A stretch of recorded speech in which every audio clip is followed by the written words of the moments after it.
ఓం నమో వెంకటేశాయ. అందరికీ నమస్కారం.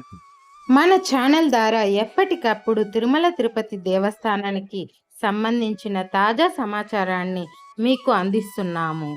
మీరు మన ఛానల్ని మొట్టమొదటిసారిగా చూస్తూ ఉంటే సబ్స్క్రైబ్ చేసుకోండి. ఇంతకు ముందే మీరు సబ్స్క్రైబ్ చేసుకుంటే ఎప్పటిలాగానే లైక్ చేసుకోండి. గోవింద గోవింద అని పిలిచే ప్రతి భక్తుడి కోసం స్వామివారి అద్భుత నిబంధనలు. ప్రాచీన కాలంలో దేవతలు, గంధర్వులు, ఋషులు మరియు దూతలు అందరూ స్వర్గానికి మించిన పవిత్ర స్థలంగా భావించే తిరుమల క్షేత్రాన్ని చేరుకోవాలనే తపనతో ఉన్నారు. వారి మధ్య ఒకరోజు ఒక ప్రత్యేకమైన పోటీ మొదలైంది. ఎవరు తొలిగా అలిపిరి మెట్ల మార్గం ద్వారా శ్రీవారిని దర్శించుకుంటారో చూద్దామనుకున్నారు.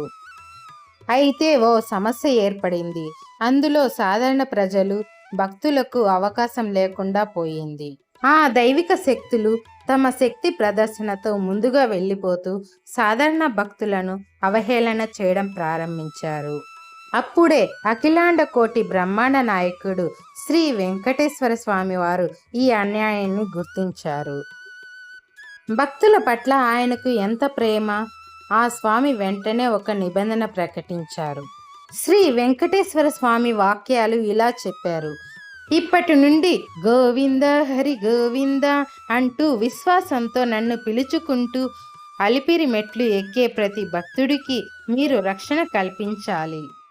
ఆ భక్తుడు ప్రశాంతంగా భయభ్రాంతులు లేకుండా నన్ను చేరే వరకు మీరు వారి వెంట ఉండాలి. రోజు మీరు నాతో ఒక హాజరు పట్టిక తీసుకొనొచ్చి చెప్పాలి. ఎంతమంది భక్తులు నన్ను పిలిచి విశ్వాసంతో చేరారు, వారు ఎవరెవరు అన్న దాని గురించి. ఆ నిబంధన అప్పటి నుండి ఇప్పటి వరకు అమలులో ఉంది అని అంటారు. అందుకే మీరు అలిపిరి మెట్లు ఎక్కుతున్నప్పుడు గోవింద హరి గోవింద అనే ఈ మంత్రాన్ని పిలిచే ప్రతి శబ్దం స్వామివారి చెవిలో పడుతుంది. ఆ శబ్దం రక్షణగా మారుతుంది. కాబట్టి అలిపిరి మెట్లు ఎక్కుతున్నప్పుడు మొబైల్స్ చూడకుండా గోవింద నామాన్ని పఠిస్తూ ఎక్కండి. మీ పిలుపు స్వామివారి దగ్గరకు నేరుగా చేరుతుంది. మీ ప్రయాణం ఆయనే చూసుకుంటాడు. గోవింద హరి గోవింద. మీకు ఈ వీడియో నచ్చినట్టయితే లైక్ చేయండి, సబ్స్క్రైబ్ చేసుకోండి, కామెంట్ చేయండి.